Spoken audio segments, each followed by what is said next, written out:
Hello, everyone, and happy Monday. Hope your week is going to get off to a good start.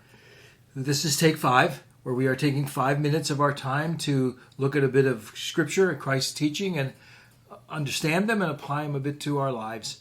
And we've been going through the Sermon on the Mount, one of my favorite portions of Scripture. And I hope you're not only getting some out of my musings for 5 minutes, but I hope you're taking the time to read the Sermon on the Mount for yourself. Maybe, wouldn't it be a nice habit to, as we're going through this, start your week, read the entire Sermon on the Mount, chapters 5, 6, and 7 every week.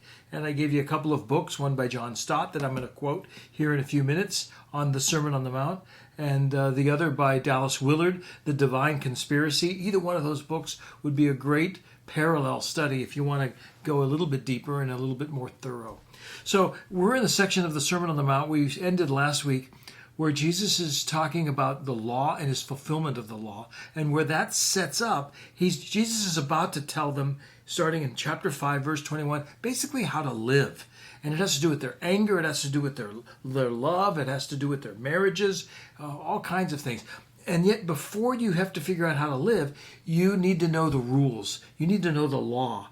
And last time Jesus said, we looked at it on Thursday, Friday, Jesus came not to get rid of the law, not to abolish it. That was 5:17. But he came to fulfill the law. And in fulfilling the law, he fulfilled it by obeying every part of it. He fulfilled it by taking the penalty on our behalf for breaking it. And he fulfilled it by explaining it in further, deeper spiritual detail like it's never been explained before. And that's what we're going to get into starting tomorrow. So we're going to look at a couple of verses that explain a little bit further about the law and its place in our life, the rules and how to live. We're going to look at that a little bit more, and then starting tomorrow, we're going to look at Jesus explaining the law deeper. Listen to these words. Matthew 5, verse 19, Jesus says, "Whoever relaxes one of the least of these commandments and teaches others to do the same will be called least in the kingdom of heaven. But whoever does them and teaches them will be called great in the kingdom of heaven." In other words, he's saying, whoever says, you don't need the law anymore, get rid of it. So 10 commandments, goodbye. You don't have to worry about adultery and lying. Whoever does that, no, you're in trouble. Whoever fulfills them, whoever does them, obeys them, and teaches others to do them, that's where he wants you to be. In other words, Christ was the fulfillment of the law. To follow Christ now is, in a sense, to follow the law. And those who follow the law are the greatest in the kingdom. Now, Jesus is going to explain this a little bit further. Does that mean we have to keep all of the rules of kosher and all those kind of things? Not necessarily.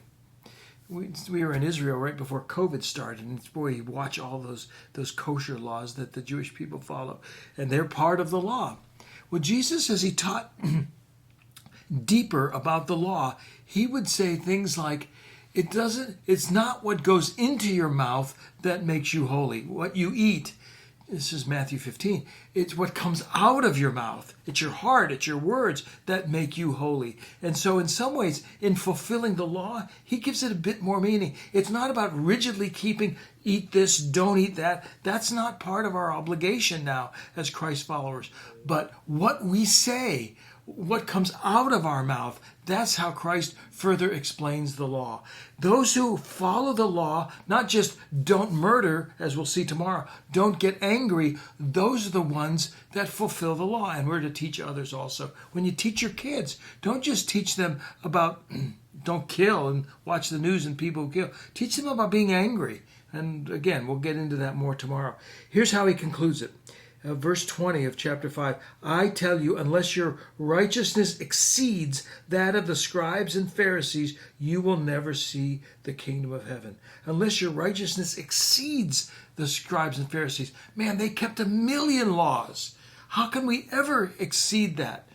And it's all about, how are you following Christ? And are you following the deeper aspects of the law? I want to end on that note with a quote from John Stott. That's one of the books I said would be worth getting.